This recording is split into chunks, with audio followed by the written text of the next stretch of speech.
My name is Crystal. I'm 23 years old now, and everything you are about to hear changed my life forever. This is not a rumor. This is not a theory. This is not a crime story told by strangers. This is my family. This is my home.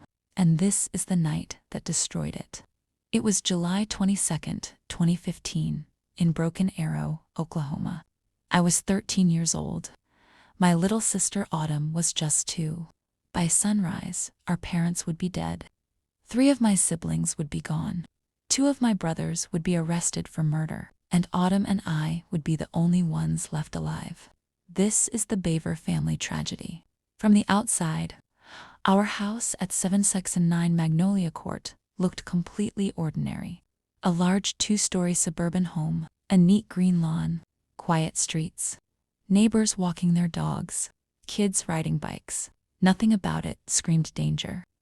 If you drove past our house, you would never stop and think, something terrible is hiding in there. And that's the scariest part. Because evil doesn't always look like evil. Sometimes it looks like a normal family behind closed doors. We were a big family. My dad, David Bever, worked and my mom, April Bever, stayed home and taught us. We were all homeschooled. That meant we spent almost all our time together inside the house. No school friends. No teachers noticing warning signs. No counselors asking questions. Our world was small, very small. We didn't interact much with neighbors. We didn't attend public school events. We didn't have sleepovers or birthday parties like other kids. To the outside world, we were invisible. Growing up, our house felt isolated. Not just physically, but emotionally.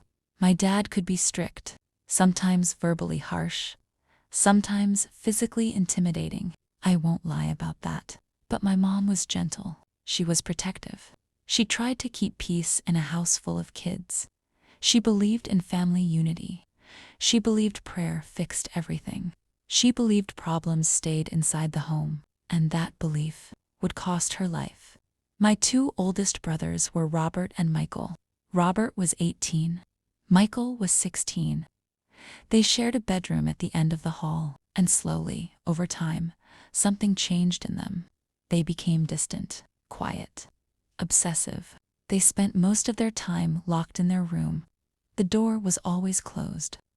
At first, it didn't seem that strange. Teenage boys like privacy, right? But then we noticed other things. They stopped talking to us, stopped eating with the family, stopped acting like brothers. They stayed up all night. And what they were doing in that room wasn't normal. They watched horror movies constantly, not just regular scary movies, but extreme ones. Violence, blood, death. They researched serial killers not out of curiosity, but admiration. They talked about mass murderers like celebrities. They memorized names, body counts, methods. To them, killers weren't monsters. They were idols. Knives started appearing, not kitchen knives. Combat knives, hunting knives, blades meant to kill. They ordered them online. They collected them. They laid them out on their bed like trophies. And sometimes, Robert wore body armor. In our house, like it was normal. I remember the first time fear really settled in my chest. I overheard them talking, not whispering, not joking. Talking about killing our family, about how they would do it, who would die first, who would fight back. I was terrified. I went to my mom immediately. I told her exactly what I heard. She listened, and then she smiled softly. And she said something I will never forget. Boys joke about dark things sometimes. They don't mean it. She didn't check their room. She didn't call for help. She didn't take it seriously. She chose normalcy over fear, and I don't blame her. Because who wants to believe their own children are capable of that? But the signs kept piling up. Robert got a job at a call center. At the time, we thought it was responsible. Looking back, he needed money. Money for knives. Money for armor. Money for what he was planning. Michael followed him everywhere. They fed off each other, and no one stopped them. By the summer of 2015, the atmosphere in the house felt heavy, like something bad was waiting. You could feel it in the silence, in the closed doors, in the way no one laughed anymore. I was 13, but even I knew something was wrong. July 22nd, 2015, was a Wednesday. It felt like any other day. Dinner, chores, quiet house. Around 11:30 p.m., my mom asked me to do something simple. Go upstairs and remind Robert and Michael to finish the dishes. Just a normal request. A normal moment. One that would change everything. I walked upstairs. The hallway was dark. Their bedroom door was open. And when I stepped inside, my world ended. Robert and Michael weren't doing dishes. They were putting on body armor. There were knives laid out across the bed, not hidden, displayed, like they were preparing for war. I froze. Before I could speak, Robert lunged at me. The first slash hit my throat. I felt warmth. Pain exploded through my body, then my stomach, my arms. Again and again and again. I screamed. I tried to fight back, but I was just a child. Blood was everywhere. The walls, the floor, my hands. I thought I was dying. Somehow, I got away. I don't know how. Instinct took over. I tried to crawl, to protect my younger siblings, to warn them, but they followed me. And the screaming brought my mom running. She didn't hesitate. She didn't run away. She ran toward me, and they turned on her. Pause for narration. This was no longer a plan. This was slaughter. My mom didn't scream when she saw me bleeding. She didn't freeze. She didn't hesitate. She ran straight toward me. That's the kind of mother she was. The moment she reached me, Robert and Michael turned on her. There was no argument, no hesitation, no mercy. They stabbed her again and again, over 48 times. I remember her voice, not begging for herself, but begging them to stop, begging them to remember who she was. Their mother. My dad heard the chaos. He came out of the bedroom to see what was happening, and before he could even understand what he was looking at, they attacked him too. He was stabbed 28 times. The hallway that once echoed with bedtime prayers and homework questions was now soaked in blood. Our home stopped being a home. It became a crime scene. Somewhere inside the house, my younger siblings were awake. They had heard the screams. They had heard the chaos. They knew something was terribly wrong. My brother Daniel was 12. He was smart, protective, brave. My little brother Christopher was only 7. My baby sister Victoria was just 5. They locked themselves inside their rooms. They cried. They begged. They told Robert and Michael they loved them. It didn't matter. The doors were broken open, one by one. Daniel tried to protect the younger ones. He stood between them and the knives, a child, standing against death. And even after being stabbed, Daniel did something heroic. He grabbed a phone, and he called 911. That call would save lives. You can hear his voice on the recording. He's whispering, terrified, trying not to be heard. My brother is attacking my family. In the background, you can hear screams, chaos, fear. Then Daniel says something that still haunts everyone who hears it. Please don't murder me. Seconds later, the line goes dead. Daniel died that night, but his call changed everything, because without it, no one would have known. No one would have come in time. Autumn and I wouldn't be alive. While all of this was happening, I was still alive, barely. I don't remember everything clearly. Shock does that, but I remember the pain. I remember thinking my body was tearing apart. I remember trying to breathe while blood filled my throat. I remember thinking of Autumn, my baby sister, 2 years old, asleep in her crib, completely unaware that her family was being slaughtered. At some point, Robert and Michael stopped chasing me. They had other targets. I collapsed. I couldn't move. I couldn't scream anymore. I thought I was dying. The brothers believed they were almost done. Their plan was to kill everyone. Every single person in that house. No witnesses. No survivors. They were running out of time. Police were already on the way. Because of Daniel, the first officers arrived quickly. Broken Arrow police were only minutes away. When they pulled up to 709 Magnolia Court, something felt wrong immediately. There was blood on the front porch, not a little. A lot, and then they heard something faint. A sound that almost blended into the night. A weak cry. Mine. They rushed inside. What they saw was something no officer ever forgets. Blood everywhere. Walls, floors, hallways, bodies, silence. The house looked like something out of a nightmare. They found me first. Alive, barely. My injuries were catastrophic. My throat was slashed. My arms and stomach were stabbed repeatedly. My intestines were exposed. I should not have survived. But somehow, I did. As officers rushed to help me, they continued clearing the house, room by room. They found my parents. They found Daniel, Christopher, Victoria. Every discovery worse than the last. Then they went upstairs, into Autumn's room, and there she was, asleep, peaceful, unharmed, 2 years old, surrounded by death, saved by nothing more than chance. The brothers later admitted they planned to kill her too. They just ran out of time, or forgot. Either way, Autumn lived. By then, Robert and Michael were gone. They had fled out the back door, into the woods, covered in blood, barefoot, mud sticking to their clothes, running from a scene they thought would make them famous. Police released a canine unit. The dogs picked up their scent immediately. Blood doesn't lie. Fear doesn't hide. Within minutes, they were found, hiding, exhausted, and arrested. No remorse, no tears, no shock, just silence. At the hospital, surgeons fought to save my life. I was rushed into emergency surgery. Doctors didn't know if I would make it. I lost a massive amount of blood. My body was in shock, but I kept breathing. When police asked me what happened, I told them the truth. It was my brothers. The investigation that followed uncovered something even darker. This wasn't a sudden snap. This wasn't rage. This was planned. Detectives found notebooks, lists, internet searches.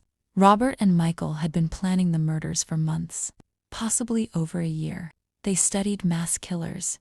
They idolized them. They didn't want to just kill their family. They wanted fame. Their plan didn't end at our house. That was only the beginning. They planned to steal the family car, drive across multiple states, murder strangers, as many as possible. They wanted a higher body count than any mass killer before them. They wanted their names remembered. They set up cameras. They planned to record the murders. They ordered guns, thousands of rounds of ammunition. Those weapons were scheduled to arrive shortly after the attack. If they hadn't been stopped, the death toll would have been unimaginable. Some people tried to explain it away. They said my dad was strict, that the home was controlling, that something must have pushed them. I testified honestly.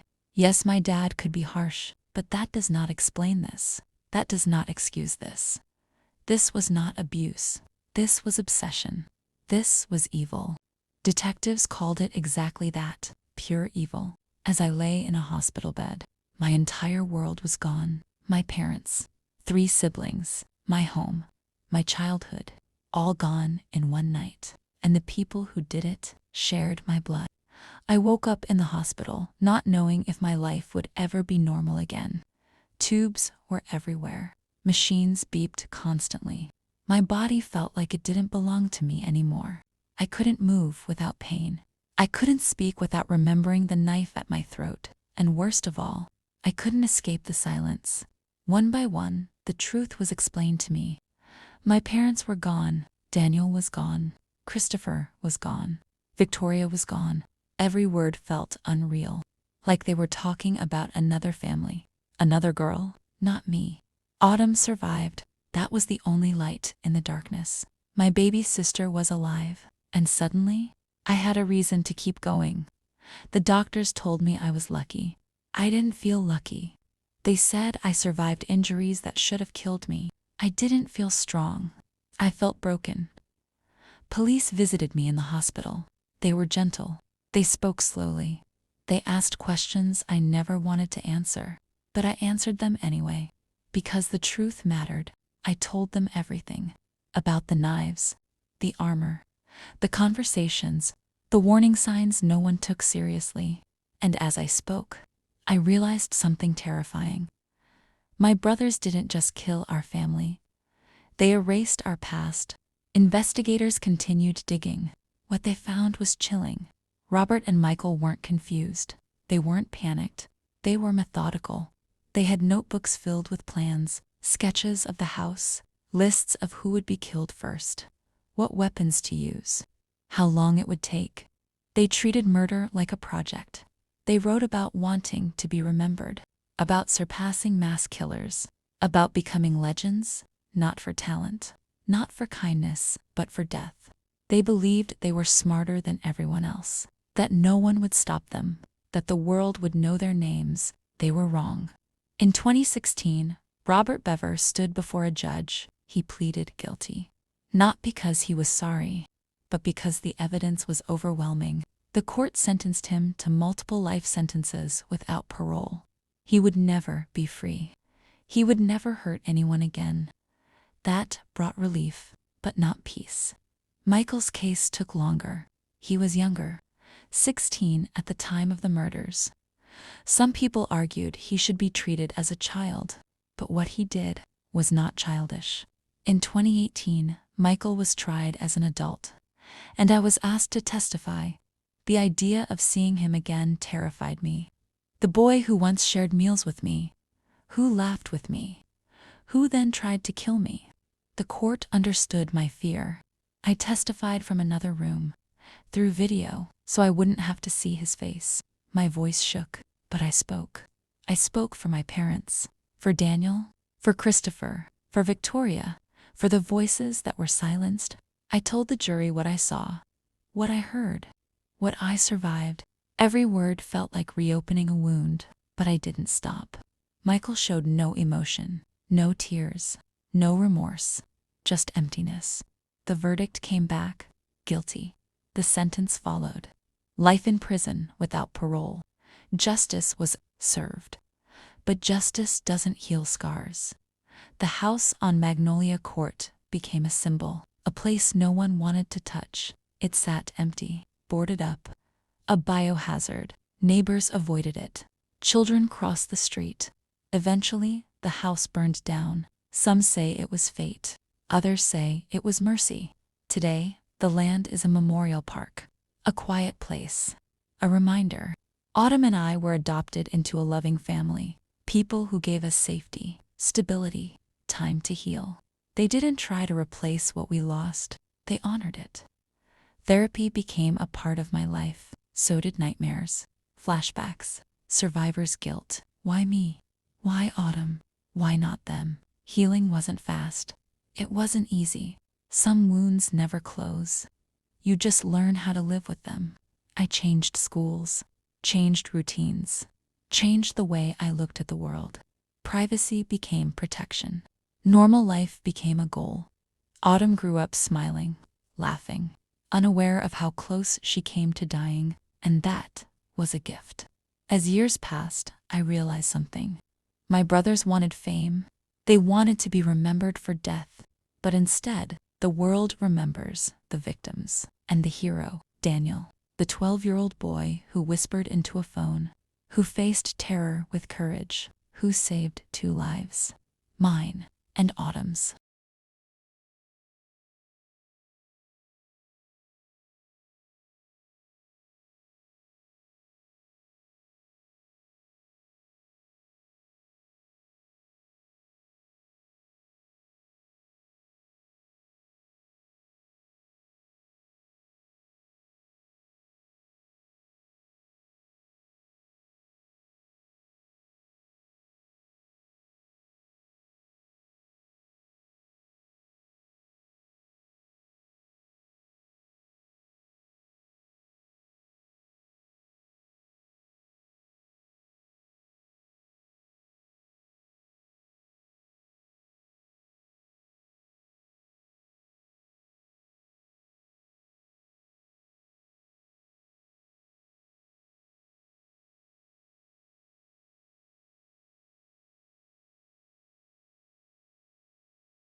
My dad's voice, Daniel's courage, Christopher's laughter, Victoria's innocence.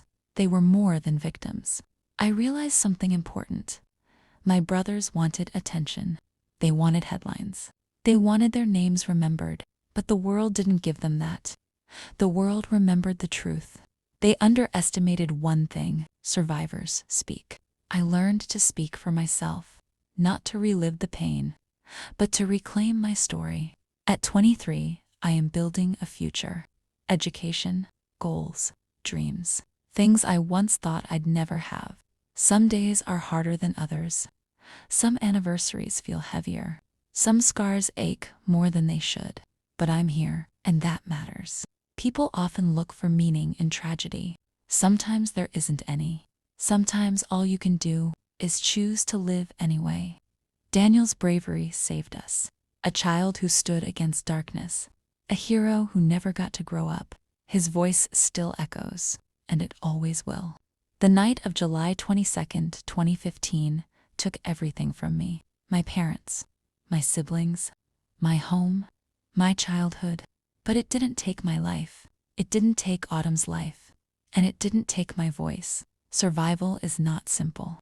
People imagine survivors as invincible, strong, unbreakable. But survival is messy, confusing, painful. It's waking up every day and remembering what you lost, but still deciding to live anyway. Autumn and I grew up in a family that wasn't ours by blood, but by love. A family that gave us safety, routine, normalcy. They didn't replace our parents. They didn't erase the tragedy. They simply gave us the chance to heal. Therapy, time, and support became our lifelines. Some nights, I still dream of that night. I hear the footsteps. I see the knives. I feel the fear, but I wake up and I breathe. The Bever house is gone. The site is now a memorial park, a quiet place, a place to honor, a place to remember. People often ask me how I survived. I survived because of Daniel, because of a whisper. A 12-year-old boy who refused to let evil win, who called for help while his life was slipping away, who saved 2 lives. Before his own was taken, justice was served. Robert Bever, life without parole. Michael Bever, life without parole. No parole, no release, no second chance. The world was safe from them, but I still lived with the memories. Healing takes years. Even today, I carry my scars. Physical scars, emotional scars, but they do not define me. Autumn grew up surrounded by love. I grew up with strength. We became proof that light can come after darkness. That survival is not luck, it's resilience. The tragedy shows something deeper.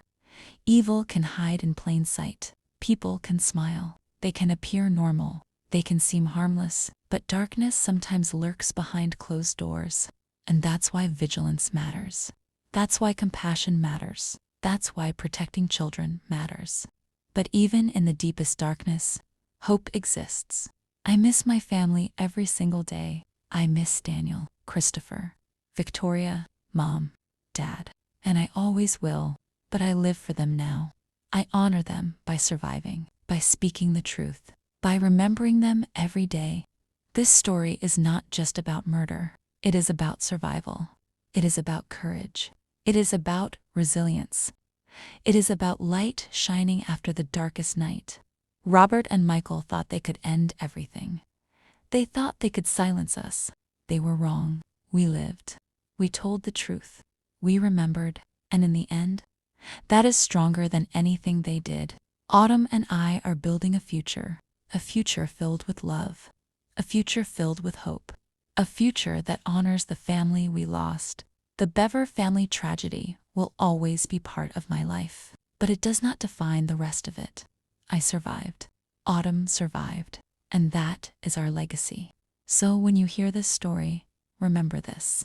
Darkness can hide anywhere, but courage, love, and resilience can shine through it. Even when the world seems broken, even when tragedy feels unstoppable, light can return, and it always will.